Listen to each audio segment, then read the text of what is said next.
wasaaradda qorshaynta qaranka Dr. Sacad Cali Shire oo ah gudoomiyaha guddida boardka jaamacadda Hargeysa iyo waliba gudoomiyaha jaamacadda Hargeysa ayaa iyaguna waxa ay dhinacooda ka warameen asbaabta ka dambeysay in lacagta ay ardaydu sheegayaan la kordhiyo. ugu horeyntii gudoomiyaha jaamacadda Hargeysa ayaa isagu ka waramay dhaqaalaha jaamacadda Hargeysa waxaana uu garnaqsi ku sheegay in aanay jaamacaddu awoodaynin in ay lacag intaasi ka yar ama qiimo dhimis loo sameeyo ardayda jaamacadda Hargeysa maadaama buu yidhi aanay jaamacadda dhaqaalaha soo gala ahayn mid kabi kara kharashka macallimiinta ee qudha. sidoo kalena waxa uu sheegay gudoomiyaha jaamacadda Hargeysa in loo baahan yahay inay jaamacaddu la tartanto jaamacadaha kale ee adduunka isla markaasina hesho macallimiin tayo leh si taasi ay u hirgashana. waxa uu sheegay in loo baahan yahay inay jaamacaddu hanato dhaqaale ku filan waxaana hadaladiisii ka mid ahaa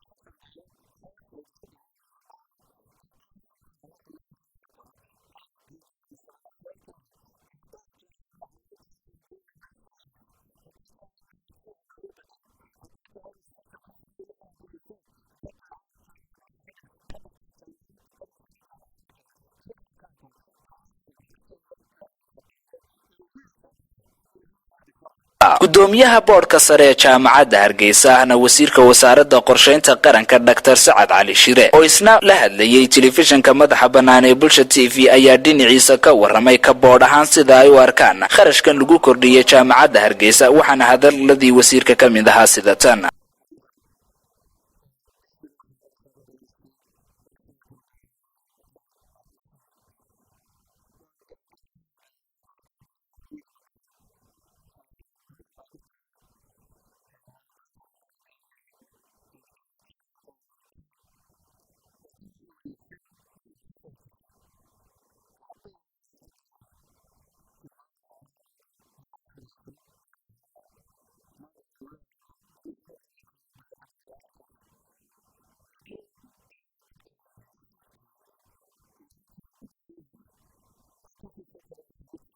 isku soo wada duubo hadaladan garnaqsi ee ka soo yeedhay wasiirka qorshaynta qaranka iyo gudoomiyaha jaamacadda Hargeysa ayaa ku soo beegmaya waqti ay ardayda jaamacaddaasi